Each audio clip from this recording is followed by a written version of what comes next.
हाँ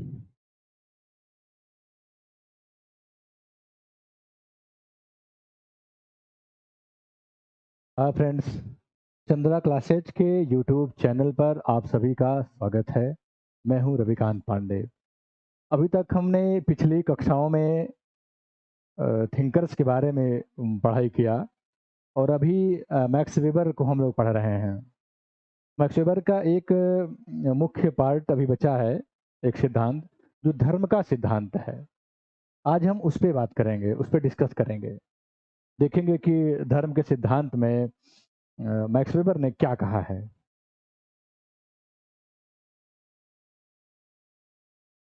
sociology for PGT 2022।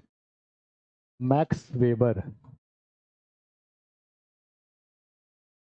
Max weber धर्म का सिद्धांत या धर्म संबंधी विचार दोनों होगा। धर्म का सिद्धांत या धर्म संबंधी विचार।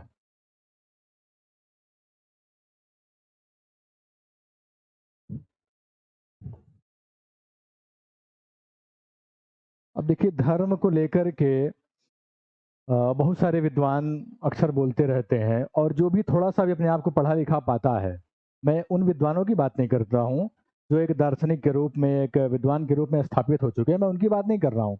एक आम आदमी की भी अगर हम बात करें, तो वो जब बोलना शुरू करता है तो तुरंत धर्म पर आके ही बोलता है। वो धर्म के बारे में कुछ भी जानता हो न जानता हो, लेकिन बोलेगा जरूर, व्याख्यान जरूर देगा। लेकिन अब हमने देखा कि दुर्खिम ने भी धर्म की बात किया अपने हिसाब से, कार्ल मार्क्स ने भी किया है। हालांकि अभी हमने कार्ल मार्क्स को नहीं पढ़ा है।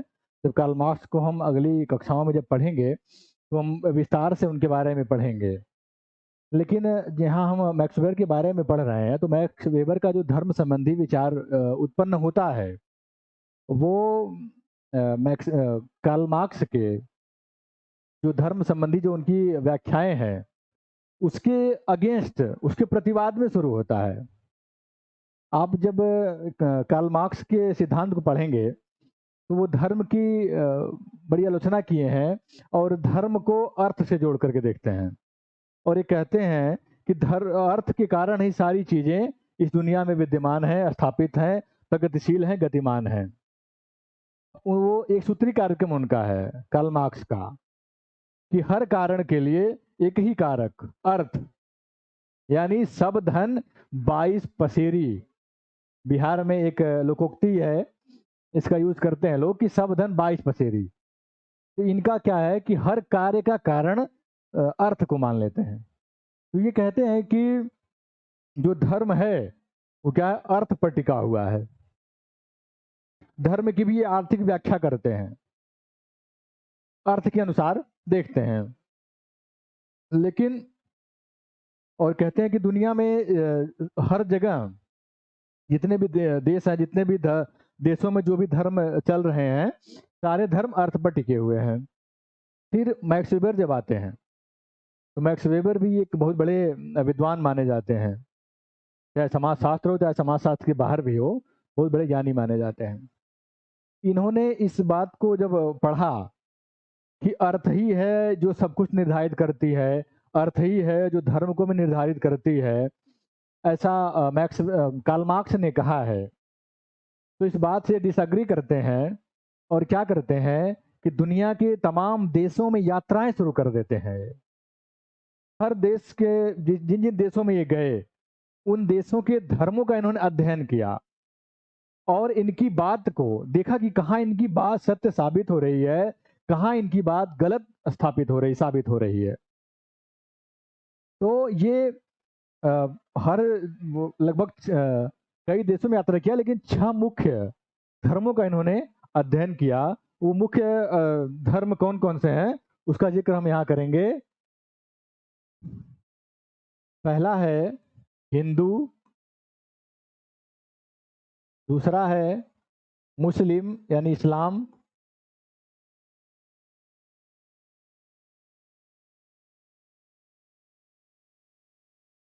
तीसरा है सिख, चौथा है ईसाई, पांचवा है बौद्ध और छठवां है कन्फ्यूशियस।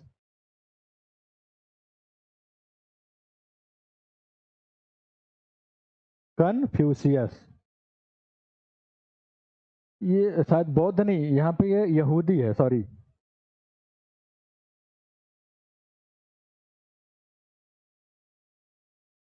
यहाँ पर क्या है? यहूदी। ठीक है। अब ये तमाम देशों में यात्राएं करते हैं और 6 धर्मों का क्या करते हैं? अच्छे से अध्ययन करते हैं। हिंदू, मुस्लिम, सिख, ईसाई, यहूदी और कन्फ्यूशियस। ठीक है। इन धर्मों का ये अध्ययन करते हैं। ऐसा माना जाता है कि सिख धर्म का भी इन्होंने अध्ययन किया है। ठीक है। तो ये इन धर्मों का अध्ययन करते हैं और जो पूंजीवादी आधुनिक व्यवस्था है उससे और इन धर्मों का तुलनात्मक अध्ययन करते हैं। जो पूंजीवादी आधुनिक व्यवस्था थी उस समय यूरोप में, उसको देखते हैं और इन धर्मों का अध्ययन करके देखते हैं और देखते हैं कि कहाँ पे मैच कर रहा है और कहाँ पे नहीं कर रहा है, कहाँ पे क्या खूबी है, कहाँ पे क्या खामी है, कहाँ पे समानता है, कहाँ पे असमानता पाया जा रहा है। यानी अर्थ के अकॉर्डिंग देखते हैं तो बहुत बड़ा अंतर पाते हैं ये। और वर्तमान आधुनिक पूंजीवादी व्यवस्था का ये कुछ लक्षण बताते हैं। आइए हम इन लक्षणों को भी पहले देख लेते हैं।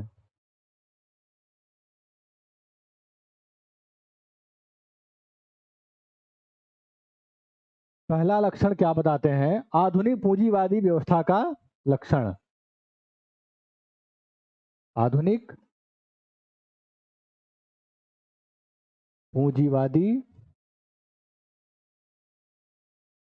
व्यवस्था के लक्षण, characteristics of modern capitalist system. तो ये पहली व्यवस्था बताते हैं कि जो आधुनिक पूंजीवादी व्यवस्था है ये लाभ पर बल देता है। पहला क्या है? लाभ पर बल।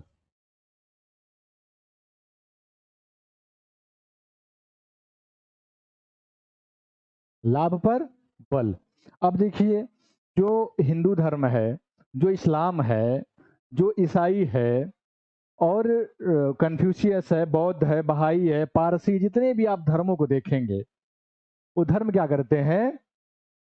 वो धर्म, अर्थ, काम, मोक्ष, इन तमाम व्यवस्था, हालांकि ये तो हिंदू धर्म की व्यवस्था है, लेकिन सारे धर्म क्या करते हैं?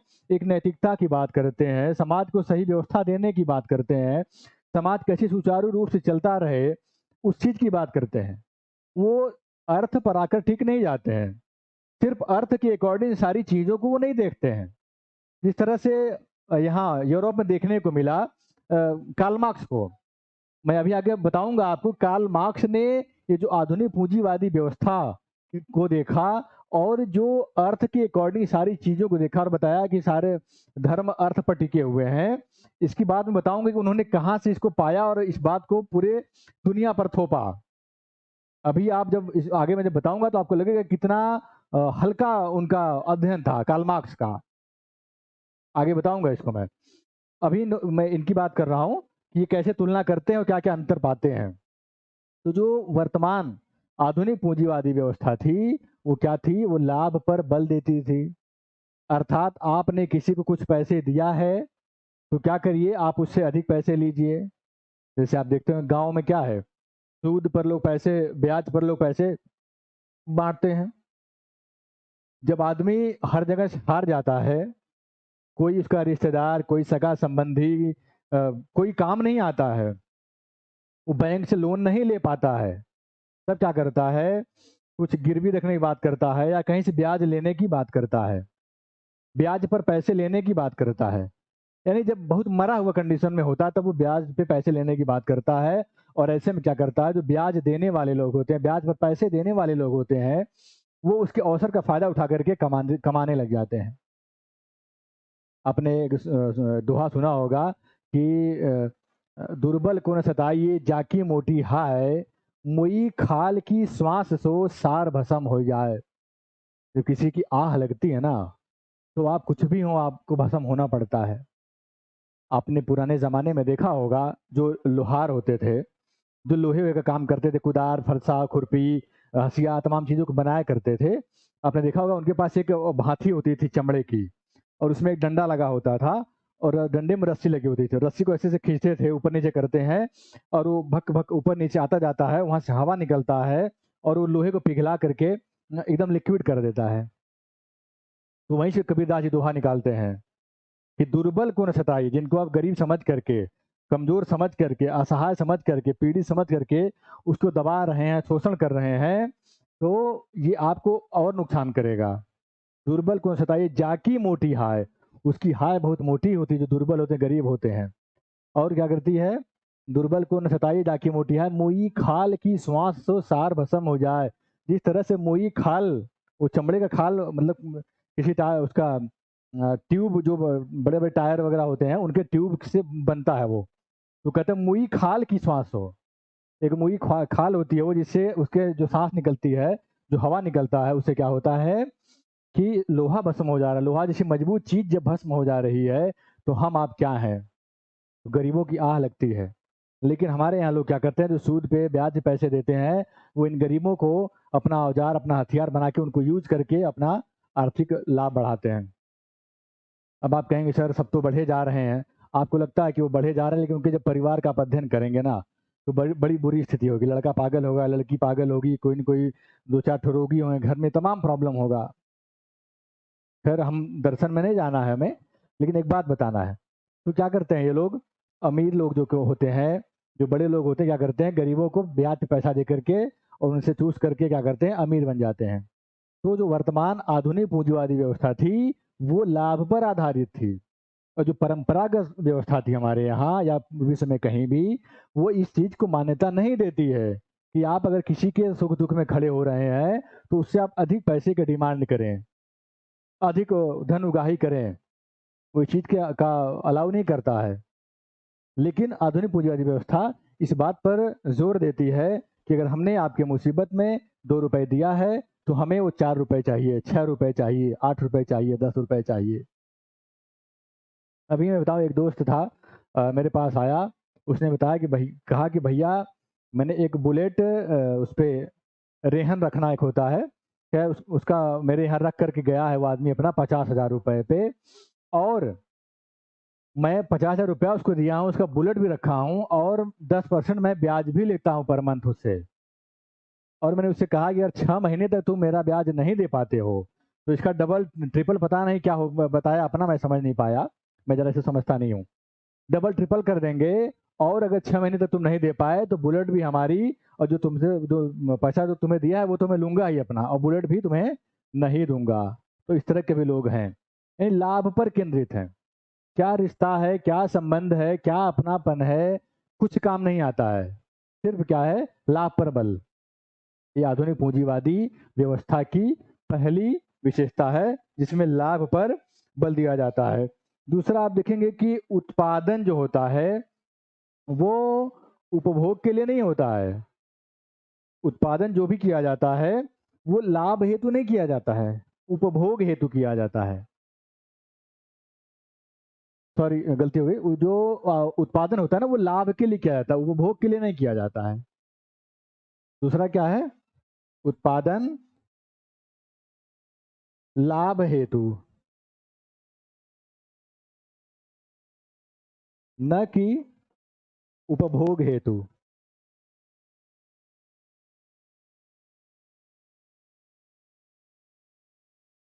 अब देखिए क्या है, जो पारंपरिक व्यवस्था थी, उसमें जो उत्पादन होता था वो उपभोग के लिए होता था। आपके पास 2 बीघे खेत है, 4 बीघे खेत है, 10 बीघे खेत है, जो भी खेत आपके पास है, आप क्या करते हैं, उसमें गेहूं बो दिया, चावल बो दिया, आलू बो दिया, कुछ भी बो दिया आपने, तो वो उपभोग के लिए कि मुझे जितना उपभोग करना है उतना बोऊंगा। तो भले ही मेरे पास खेत अधिक है, पर्याप्त है, पड़ा रह जाए, परती रह जाए, ठीक है, लेकिन क्या है कि हम अब अनावश्यक क्यों बोए, क्या करेंगे, कहाँ बेचेंगे, क्या करेंगे। लेकिन जो आधुनिक पूंजीवादी व्यवस्था, इसमें क्या होता है उत्पादन हम इसलिए नहीं करते कि हमें इसको यूज़ करना है, उपभोग करना है, बल्कि हम इसलिए उत्पादन करते हैं कि हमें इसको बेचना है, हमें लाभ कमाना है। आप देखिए कि आप लोग जो गेहूँ बो रहे हैं, अभी मैं कुछ दिन पहले मिर्ज़ापुर में था, तो वहाँ पे लोग बता रहे थे कि एक-एक लोग 100-100 बीघे खेत है, 200-200 बीघे, 250-250 बीघे खेत है उनके पास। और वो लोग तमाम गेहूँ बो रहे हैं, चावल बो रहे हैं, सब कुछ बो रहे हैं, उत्पादन कर रहे हैं, बेच रहे हैं। साल भर 20 लाख, 25 लाख, 50 लाख लोग ऐसे कमा ले रहे हैं खाली बेच-बेच करके। पहले ऐसा नहीं था। आज पहले क्या, अगर आपके पास आम के बगीचे हैं, 10-20 पेड़ है, 50 पेड़ है, 100 पेड़ है, 400 पेड़ है, तो आम बिकते नहीं थे। जिसका मन हो आओ, खाओ, ये रिश्तेदार ले जाएँ, गाँव ले जाए, ये ले जाए, सब ले जाए।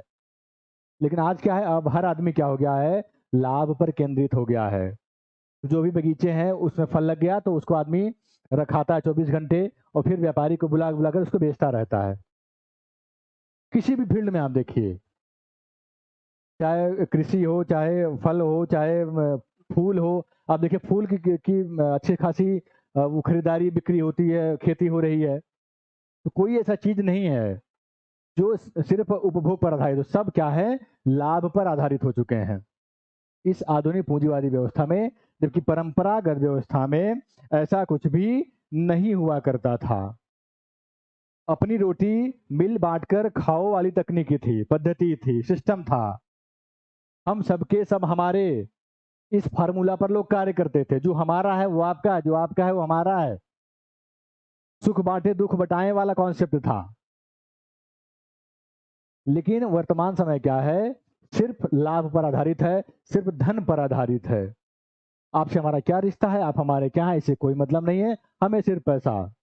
बाप बड़ा ना भैया, सबसे बड़ा रुपैया वाला कॉन्सेप्ट है। ठीक है? फिर तीसरी व्यवस्था अगर हम देखेंगे, तो क्या है कि निजी संपत्ति का प्रादुर्भाव। निजी संपत्ति का प्रादुर्भाव। निजी संपत्ति का प्रादुर्भाव या आविर्भाव भी कह सकते हैं या उत्पत्ति भी कह सकते हैं, कुछ भी कह सकते हैं। अब क्या है, जो परंपरागत समाज था, चाहे हमारे देश का हो, चाहे दुनिया के किसी देश का हो, जो परंपरागत देखिए व्यवस्थाएं लगभग पूरी दुनिया में एक जैसी ही होती हैं। जिस विशेषता से विभूषित एक देश होता है ना, वो उसी विशेषता से विभूषित लगभग हर देश होते हैं। तो आप जब प्राचीन समय में देखेंगे, परंपरागत समाज को जब आप देखेंगे, धर्म आधारित समाज को जब आप देखेंगे, तो क्या था कि सार्वजनिक संपत्ति होती थी। जो बाप दादा के नाम जो जमीन है, जो बाग बगीचे हैं, जो भी चीजें हैं, बैंक बैलेंस है, वो संचित होती थी। भाई भाई से अलग नहीं होता था, संपत्ति का बंटवारा नहीं हो पाता था। परिवार कितना भी बढ़ जाए, लेकिन लोग संयुक्त रहना पसंद करते थे। लेकिन जब मनुष्य पढ़ने लिखने लगा, दुनिया से जुड़ने लगा, आगे बढ़ने लगा, तो उसको क्या हुआ कि एक निजी भाव लोगों के मन में आने लगा कि मेरा अपना क्या। कल को भाई मान लो मुझसे बेईमानी कर जाए तो मेरा क्या होगा, इससे पहले आज ही अलग हो जाएं। कल बेईमानी होगी ये सोच करके आज ही बेईमानी हो जाती है। तो लोग अलग होने लग गए, संपत्तियां बंटने लग गई, घर द्वार बंटने लग गए, दीवार खड़े होने लगे आंगन में, एक एक बर्तन बंटने लग गए। निजी संपत्ति का शुरुआत वहीं से होता है कि मेरा अपना क्या, यहीं से शुरुआत होता है निजी संपत्ति का।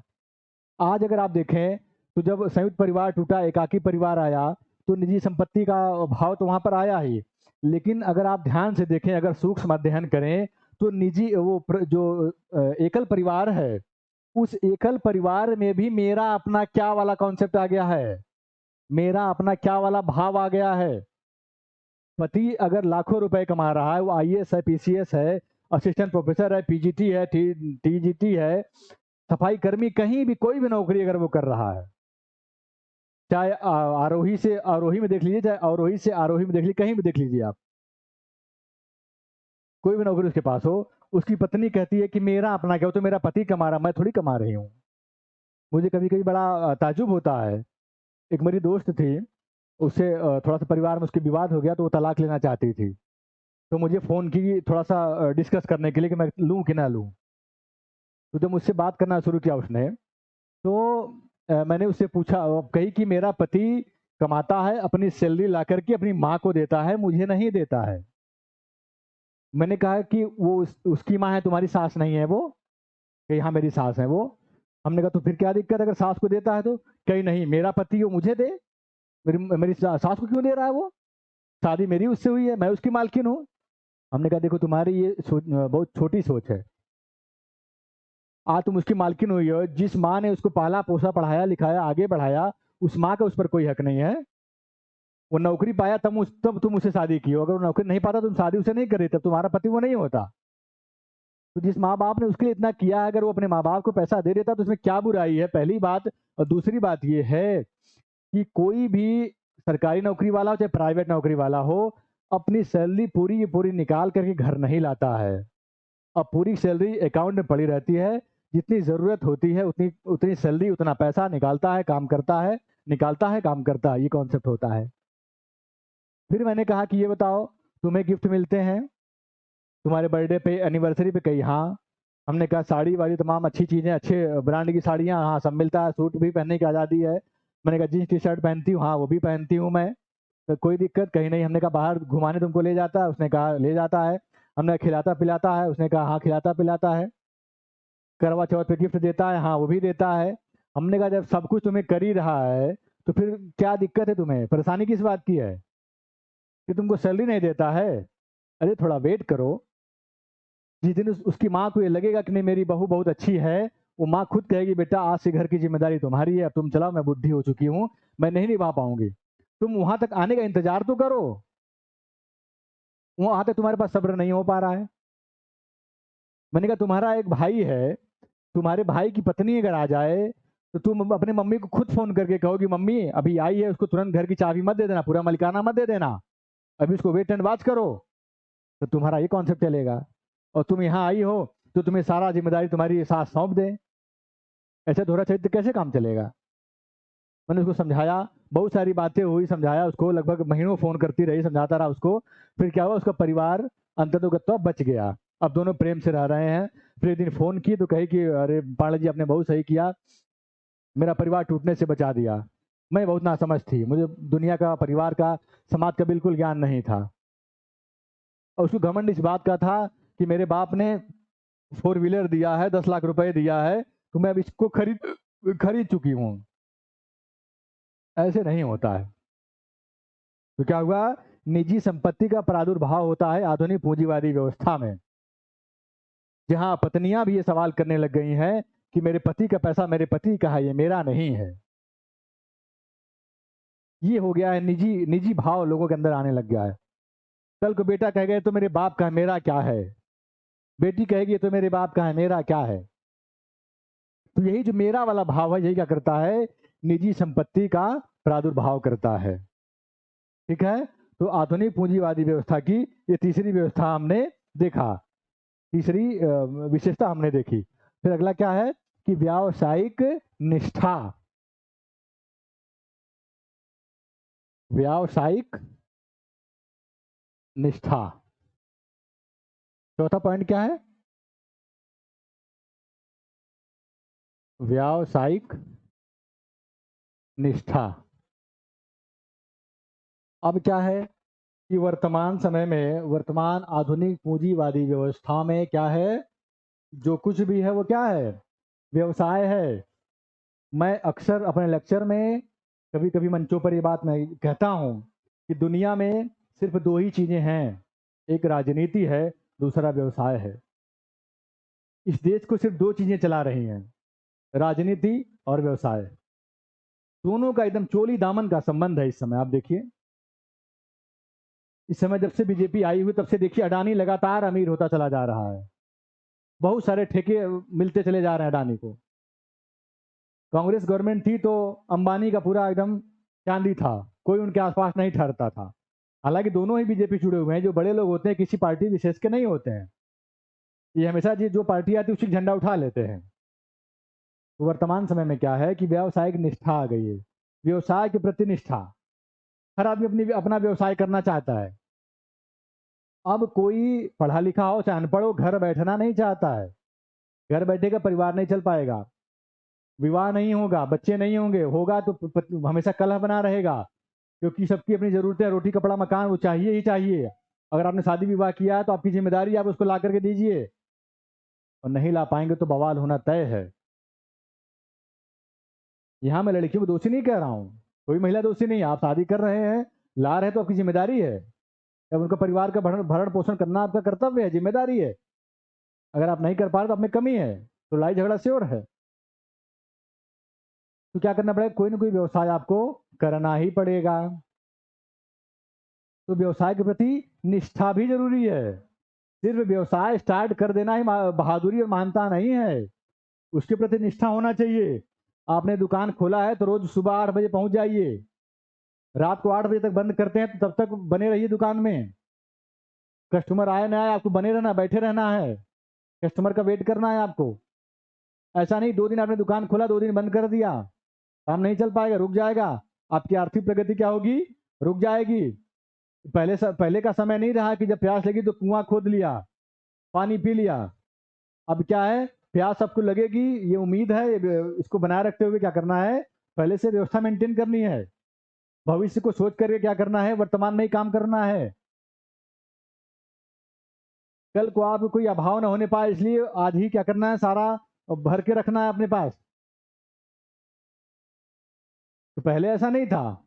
आपके पास खेती है कि जमीन है, कुछ भी है, तो अपना जीवन यापन खेती बाड़ी करके चल जाता था। आप बाहर कमाने नहीं जाते थे तो भी काम चल जाता था। बड़ा भाई काम करता है तो भी छोटे भाई का परिवार देख लेता था। पिताजी कमा रहे हैं, सारे भाई मौज कर रहे हैं तो भी चल जाता था काम। लेकिन वर्तमान समय में ऐसे करने से काम नहीं चल पाएगा। कोई ना कोई व्यवसाय आपको करना ही पड़ेगा, और उस व्यवसाय के प्रति सच्ची ईमानदारी, सच्ची निष्ठा भी आपको रखनी पड़ेगी। तब जाके आप वर्तमान समय में कहीं एडजस्ट कर पाएंगे, दुनिया से कदम मिलाकर चल पाएंगे। वरना आप पीछे पड़ जाएंगे, पीछे हो जाएंगे, दुनिया आपसे आगे निकल चली जाएगी। कलाकार प्रतियोगिता का समय चल रहा है, ऐसे में एक एक पॉइंट से लोग छट जाते हैं नौकरी से, फिर जीवन भर नौकरी नहीं पाते, बड़ा बुरा हाल हो जाता है। अभी कुछ दिन पहले की बात है, एक सर मुझसे मिले, बताया कि मैं पॉइंट में छटा हूँ बीएड में।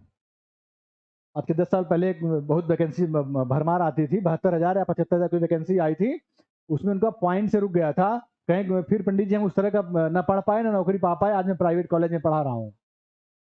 तो जो भी कर रहे हैं आप, पढ़ रहे हैं, दुकान चला रहे हैं, बिजनेस कर रहे हैं, फैक्ट्री खोल रहे हैं, कोचिंग चला रहे हैं, कुछ भी आप कर रहे हैं, जो भी आपका व्यवसाय है, उस व्यवसाय के प्रति सच्ची निष्ठा, ईमानदारी, जिम्मेदारी, कर्तव्य जब आप बना करके चलेंगे, तभी आप उसमें प्रगति कर पाएंगे, उस व्यवस्था को मेंटेन कर पाएंगे। ठीक है, तो ये हुआ आपका व्यावसायिक निष्ठा। फिर क्या है, पूंजी का निर्माण। पांचवा पॉइंट क्या है, पूंजी का निर्माण। अब क्या है, आपने एक कहावत सुनी होगी, गांव में अक्सर कही जाती है कि पैसा ही पैसे को उगाता है, और एक चीज सुना होगा कि पैसा कमाई पहाड़ चढ़े ले। यानी जिसके पास पैसा हो है वो कुछ भी कर सकता है। तो वर्तमान समय में क्या करना है, पैसे से पैसा बनाता है। जो आधुनिक पूंजीवादी व्यवस्था क्या है, वो क्या है, वो पूंजी का निर्माण करता है। कैसे क्या करें कि पूंजी आए, कहाँ पे पैसा इन्वेस्ट करें कि पैसा आए। अब देखिए, जितने बड़े बड़े लोग होते हैं जिनके पास अच्छा खासा पैसा होता है, वो लोग अपने नौकरी से जो पैसा लाते हैं उसको शेयर मार्केट में लगाते हैं, वहां से भी पैसा आता है, घर बैठे बैठे कमा रहे हैं।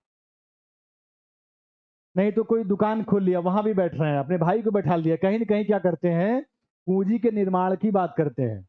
ये नहीं कि एक नौकरी पा गया, एक छोटा सा बिजनेस कर लिया हमने, तो उसी में जीवन यापन कर देना है। लगातार लोग पैसे से पैसा बनाने के लिए प्रयासरत है, संघर्षरत हैं, प्रगतिशील हैं, पैसे से पैसा बना रहे हैं, पूंजी का निर्माण कर रहे हैं। ये क्या हुआ, आधुनिक पूंजीवादी समाज की क्या है, विशेषता है कि पूंजी का भी निर्माण हो रहा है। फिर क्या होता है, प्रतिस्पर्धा पर बल। अगला पॉइंट क्या है, 6, प्रतिस्पर्धा पर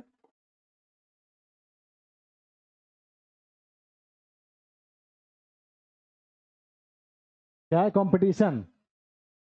अब क्या है कि वर्तमान समय में क्या है कि प्रतिस्पर्धा पर बल दिया जा रहा है। हर जगह क्या है, प्रतियोगिता है, कंपटीशन है। अब किसी भी क्षेत्र में चले जाइए, बहुत बड़ा कंपटीशन मिलेगा आपको। प्राइमरी की नौकरी के लिए देख रहे हैं, एक समय था कि प्राइमरी की नौकरी करना नहीं चाहता था। लोग बुलाते थे, चले भैया आप थोड़ा पढ़े लिखे हैं, नौकरी कर ली, सरकार बुलाती थी, लोग नहीं जाते थे। आज के 50 60 70 साल पहले की बात, 100 साल पहले की बात करें तो हमारे यहाँ एक हमारे ग्रैंडफादर लगते हैं, उनको दरोगा की नौकरी मिल रही थी। उन्होंने कहा मैं कतई नहीं करूंगा, नहीं किया उन्होंने। आज क्या है कि लोग मार मार काट मचा दिए हैं, डोनेशन पे डोनेशन दिए जा रहे हैं, पेपर आउट करा दिए जा रहे हैं, क्या से क्या हो रहा है। और प्रतिस्पर्धा में क्या है कि हमेशा आपको अपने आप को अपडेट करना पड़ता है। समय जैसा भी आता है उस समय के अकॉर्डिंग अपने आप को क्या करना है, फिट करना पड़ता है। अगर आप नहीं कर पाएंगे तो प्रतिस्पर्धा से बाहर हो जाएंगे। एक एग्जांपल लें, बॉलीवुड की अगर हम बात करें तो उदित नारायण, कुमार सानू, सोनू निगम से अच्छी आवाज़ किसी के पास है क्या आज के युग में? आज जो गा रहे हैं गायक, मैं किसी का नाम नहीं लूंगा, जो अच्छे हैं उनका नाम ले रहा हूँ, जो जो नहीं अच्छे हैं उनका नाम मैं नहीं लूंगा। तो क्या इनके समान कोई गायक है क्या आज के युग में? नहीं है। लेकिन ये लोग बाहर क्यों हो गए मार्केट से? क्योंकि ये वर्तमान समय के में जो गाने आ रहे हैं उस उन गानों को ये नहीं गाएंगे, इनके लेवल से मैच नहीं करता, वो गाना लो है वो गाना। और इनका जो मेहनताना है वो लोग अफोर्ड नहीं कर पा रहे हैं, इस वजह से वो नहीं गा पा रहे हैं। और क्या हुआ, प्रतिस्पर्धा से बाहर हो गए, नए नए गायक पैदा हो गए। यही चीज हर क्षेत्र में है, कोचिंग में है, कॉलेज में है, इंडस्ट्री में है, किसी भी फील्ड में आप देखिए, खेल कूद में है। जो अपने आप को अपडेट नहीं कर पाएगा बाहर हो जाएगा। अभी तक जो विराट कोहली भारत की शान हुआ करते थे, जान हुआ करते थे, पूरे इंडियन टीम की क्या कैप्टन थे तीनों प्रारूप का, उनका बल्ला चलता था, शतक ही शतक निकलता था। आज देखिए फ्लॉप हो गए, नहीं चल पा रहे हैं। और उनके ऊपर उंगलियां उठनी शुरू शुरू हो गई, उनको बाहर किया जाए, उनका समय गया। तो क्या है कि वर्तमान जो प्रतिस्पर्धा का दौर है उसमें वो फिट नहीं बैठ पा रहे हैं।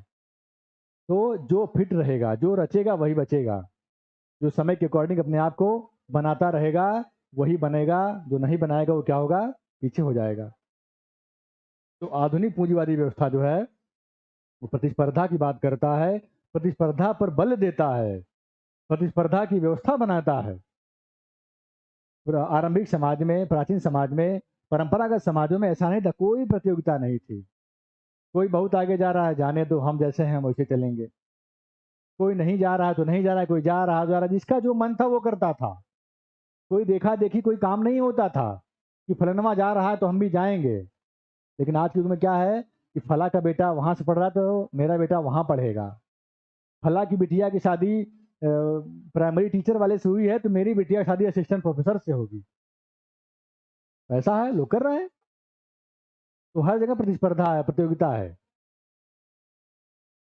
ठीक है, ये हुआ आधुनिक पूंजीवादी जो व्यवस्था है वो प्रतिस्पर्धा पर विशेष ध्यान देता है। और अगला क्या है, 7वां पॉइंट की पुनर्निवेश।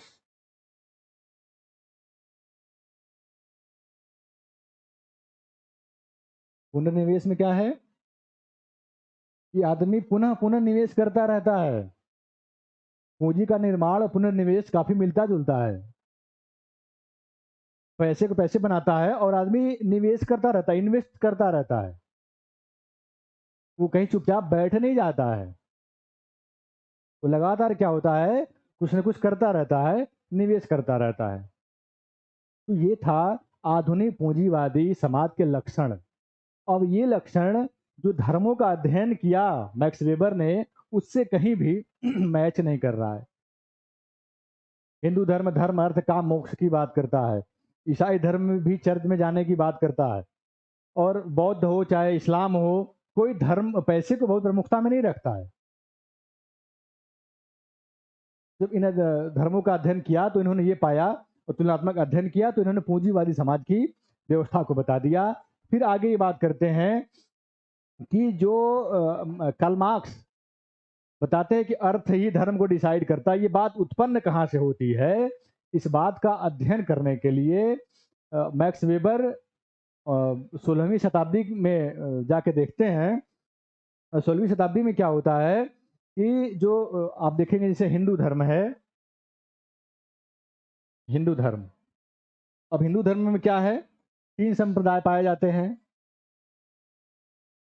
शैव, वैष्णव, शाक्त। अगर आप मुस्लिम में देखें तो क्या है, शिया है, सुन्नी है। अगर आप बौद्ध में देखिए, हीनयान महायान, ये जितने धर्म हैं हमारे पास, हमारी दुनिया में, हमारे समाज में, हमारे विश्व में जितने भी धर्म हैं, उन धर्मों को हमने देखा कि हिंदू धर्म में 3 संप्रदाय पाए जाते हैं, इस्लाम में 2 संप्रदाय, बौद्ध में 2 संप्रदाय, सिख में 2 संप्रदाय और ईसाई में 2 संप्रदाय पाए जाते हैं। तो ठीक इसी तरह से ईसाइयों में भी 2 संप्रदाय पाए जाते हैं, कैथोलिक और प्रोटेस्टेंट। तो जो मैंने आपसे शुरू में पढ़ाते हुए मैंने कहा कि Max Weber, sorry Karl Marx, ये जो कहते हैं कि अर्थ ही सारे धर्म को निर्धारित करता, सारी चीज़ों को निर्धारित करता है, तो वो किस चीज़ को आईना समझ करके ये बात कहते हैं, वो बात अब सामने आ रही है। तो क्या हुआ कि जब कैथोलिक पोप थे, अब उन्होंने क्या किया, उनके अत्याचार से पूरी जनता पीड़ित हो गई थी। उनके अंधविश्वास, कर्मकांड, रीति रिवाज, प्रथा परंपरा, लोगों को लगने लगा कि ये मेरा शोषण कर रहा है धर्म, ये धर्म हमको ऑक्सीजन नहीं दे रहा है, हमें कार्बन डाइऑक्साइड दे रहा है, हमें मरणासन कर रहा है, हमें अपनी मनमानी चला रहा है, हमें अपने अकॉर्डिंग नहीं चलने दे रहा है। वो धर्म अब जो पोप हैं, जो पादरी लोग हैं, वो अपने अकॉर्डिंग मुझे चला रहे हैं, हम लोगों को चला रहे हैं। तो क्या हुआ कि जॉन कैल्विन नाम के एक आदमी थे, जिन्होंने क्या किया, एक प्रोटेस्ट किया उनके अगेंस्ट। और जो इनके जॉन कैल्विन के साथ जो लोग जुड़ गए, तो क्या हुआ, एक कैल्विनवाद शुरू हो गया। उस कैल्विनवाद को ही क्या कहते हैं, प्रोटेस्टेंट कहते हैं। और यहाँ से प्रोटेस्टेंट संप्रदाय की उत्पत्ति होती है। फिर क्या होता है कि जो प्रोटेस्टेंट संप्रदाय उत्पन्न होता है, वो क्या कहता है, वो खाओ पियो मौज करो की बात करता है, वो एंजॉय की बात करता है, वो प्रथा परंपराओं को नकारता है और कहता है कि ईश्वर ने हमें भेजा है धरती पर भौतिक और प्राकृतिक संसाधनों का उपयोग करने के लिए, उपभोग करने के लिए, पैसे से पैसा बनाने के लिए हमें भेजा है। अगर हम आत्मा मस्त तो परमात्मा मस्त, आत्मा तृप्त तो परमात्मा तृप्त, इस तरह के कॉन्सेप्ट ले आता है प्रोटेस्टेंट। और फिर क्या होता है कि ये जो कार्ल मार्क्स हैं, कार्ल मार्क्स सिर्फ इससे प्रभावित होकर के ये बात कहते हैं कि अर्थ जो होता है वो धर्म को जीवित रखता है और पूरी व्यवस्था अर्थ के अकॉर्डिंग चलती है, और अर्थ के अकॉर्डिंग धर्म बनता है, धर्म के अकॉर्डिंग पूरी व्यवस्था चलती है, वो ऐसा कहते हैं। अब आप समझ लीजिए कि कार्ल मार्क्स कितने बड़े विद्वान हैं, मैं नहीं कहूँगा। सिर्फ शैव धर्म संप्रदाय ये डिसाइड नहीं करेगा कि हिंदू धर्म क्या है, सिर्फ वैष्णव धर्म संप्रदाय डिसाइड नहीं करेगा कि हिंदू धर्म यही है, सिर्फ शाक्त संप्रदाय ये डिसाइड नहीं करेगा कि यही हिंदू धर्म है। ये तीनों का मिला जुला रूप क्या होता है, हिंदू धर्म है। आप सिर्फ शैव को पढ़ करके आपने कह दिया कि नहीं यही हिंदू धर्म है, तो आप आधे अधूरे हैं, आप गलत हैं। आपने सिर्फ शैव वैष्णव को पढ़ करके आपने कह दिया कि सिर्फ यही हिंदू धर्म है, तो ये गलत है। तो जितने संप्रदाय हैं सबको समझिए, सबको पढ़िए, फिर निष्कर्ष निकालिए। और कार्ल मार्क्स ने क्या किया, सिर्फ प्रोटेस्टेंट संप्रदाय को ध्यान में रखते हुए अपनी ये बात कह दी। और इसी बात का खंडन करने के लिए मैक्स वेबर ने दुनिया के तमाम देशों की यात्राएं की, तमाम धर्मों का अध्ययन किया और निष्कर्ष निकाला। और जो प्रोटेस्टेंट जो नैतिकता है, प्रोटेस्टेंट संप्रदाय की जो विशेषता है, आइए उसको भी हम फटाफट देख लेते हैं। फिर अगले वीडियो में अगली बात करेंगे, अगले थिंकर पर बात करेंगे हम लोग। अब ये क्या करता है कि कर्म ही धर्म है। ये क्या कर, प्रोटेस्टेंट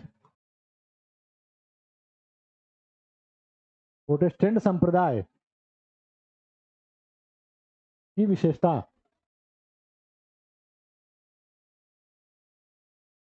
पहला क्या है कि कर्म ही धर्म है, कर्म ही पूजा है।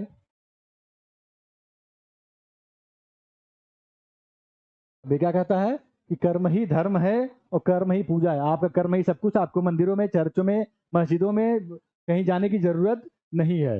ये ऐसा खंडन करता है। फिर क्या कहता है, समय ही धन है। दूसरा क्या कहता है कि समय ही धन है। आपके पास जितना समय है आप उतने अमीर हैं। आप जितनी लंबी आपकी आयु हो उतना आप दुनिया देख पाते हैं, दुनिया जी पाते हैं। जल्दी से मर जाएंगे तो कुछ नहीं देख पाएंगे। तो क्या हुआ? समय ही धन है। फिर क्या है? उपभोगवाद को बढ़ावा।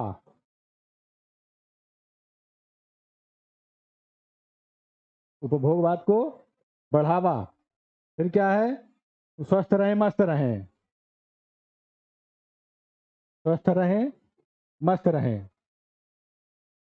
ये क्या हुआ? इस तरह की इनकी ये क्या है? विशेषताएं हैं।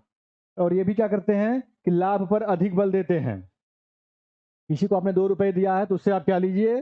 4 रुपए लीजिए। लाभ पर बल। आपदा में अवसर। आपदा में क्या है? अवसर। यानी बिना पैसे के आप कोई काम मत करिए। ये क्या कहता है? प्रोटेस्टेंट संप्रदाय कहता है। और प्रोटेस्टेंट संप्रदाय और आधुनिक पूंजीवादी समाज की जो विशेषता है, दोनों काफी हद तक मिलते जुलते हैं। ठीक है, तो ये रहा मैक्स वेबर का धर्म संबंधी विचार। अब आपको समझ में आ गया होगा कि कार्ल मार्क्स ने धर्म की कितनी सतही या कितनी गहरी व्याख्या की थी, और मैक्स वेबर ने उनका खंडन करते हुए कितना सही कितना गलत बात कहा है। इसकी विवेचना आप स्वयं करें। मुझे जो पढ़ाना था मैंने आपको पढ़ा दिया। और मैक्स वेबर अब यहीं पर संपन्न होते हैं। अगली क्लास में हम किसी अगले थिंकर पर बात करेंगे। तब तक के लिए स्वस्थ रहिए, मस्त रहिए, पढ़ते रहिए। Thank you.